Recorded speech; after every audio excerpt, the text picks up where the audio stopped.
We've never seen anything like this in recorded history. So be worried. I'm not short. I haven't sold short anything, but I am certainly worried. As I look around the world, bonds are clearly in a bubble. Bonds have never been this expensive in the history of the world. Property in many places, you go to Korea, you go to New Zealand, you go many places, property is certainly in a bubble. Stocks, many stocks. I mean, Amazon goes up every day. Tencent goes up every day. Samsung goes up every day. So some stocks performing a bubble, but many stocks are still not up. So it's not a complete bubble yet. So there you have stocks, property, bonds, all in bubbles or forming bubbles. The only thing that's still cheap, commodities. Silver's down 60% from its all-time high. Sugar's down 70% from its all-time high. Oil is down 50%. I mean, these are not bubble numbers when you talk about big declines, historic declines. But with all the money being printed, the asset class in the world that I prefer at the moment would be commodities because they're cheap when everything else is booming. I do own stocks. I do own stocks in places like China, Russia, Japan, other places. But I'm not rushing out to buy unless I find something really good. Well, I said, I'm not short. I know it's going to end badly. If something comes along that's good, I'll buy it.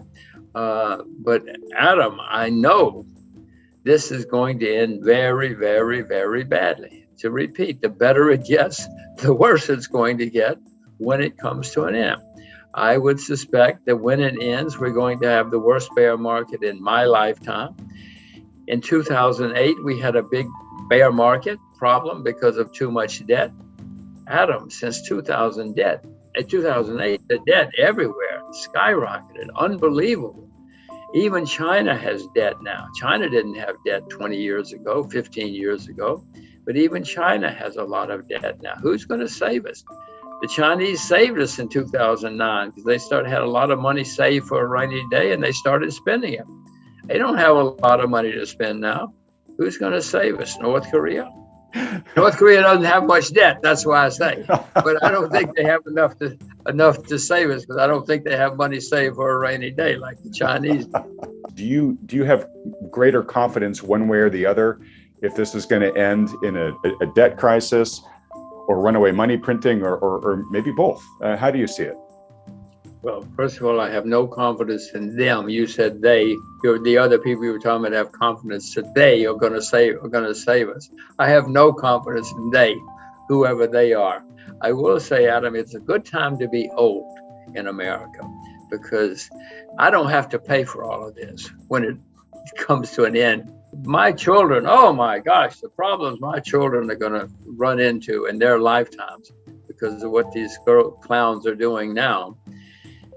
So I say it's good to be old.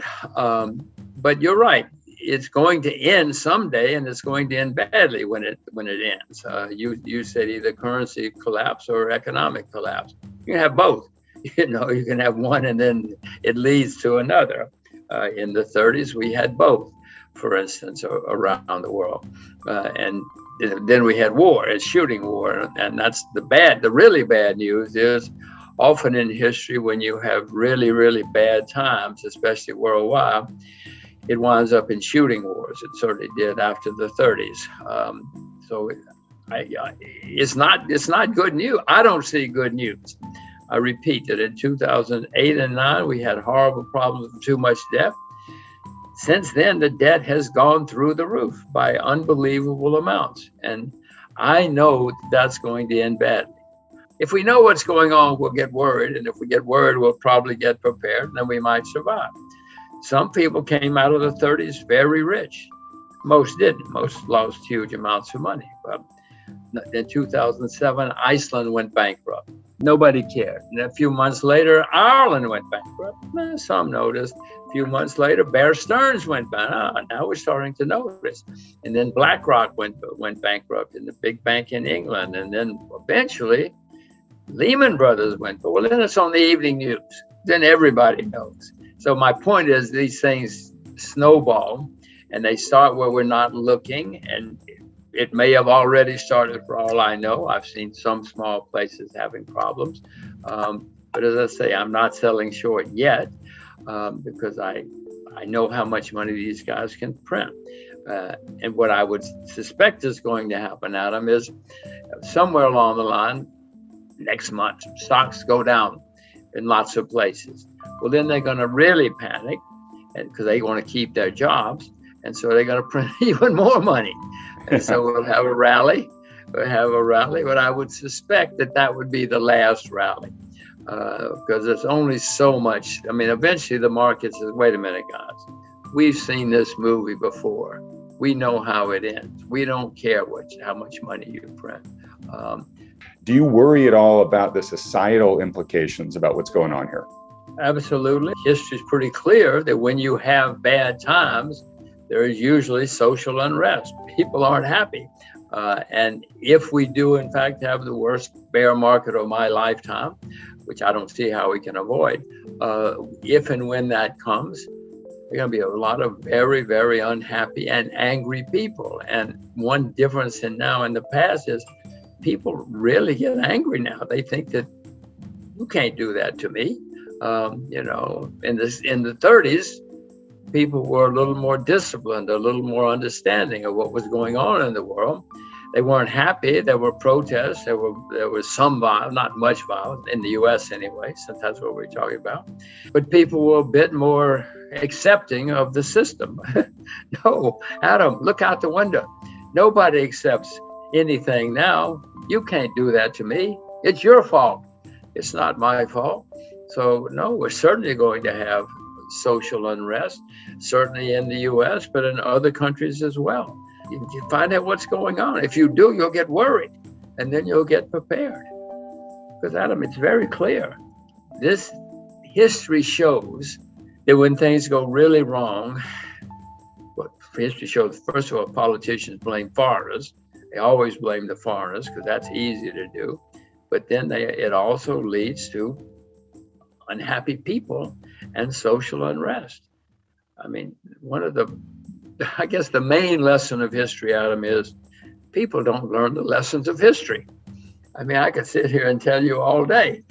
We had a president recently who either didn't know history or thought he was smarter than history, and it didn't matter. Well, I know history smarter than I am, and I know it matters.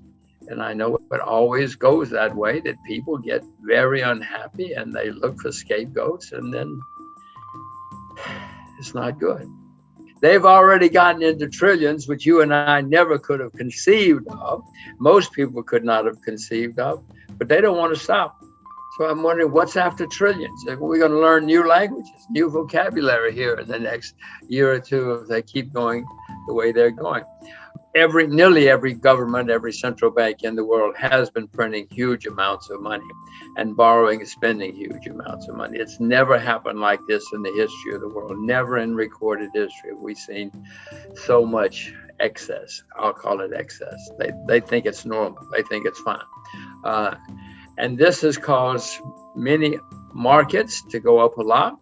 You know, if you want to build a bridge, it takes a long time. But if you want to invest and you have a lot of money floating around, you just go on the internet and in 5 seconds you can invest in anything you want to.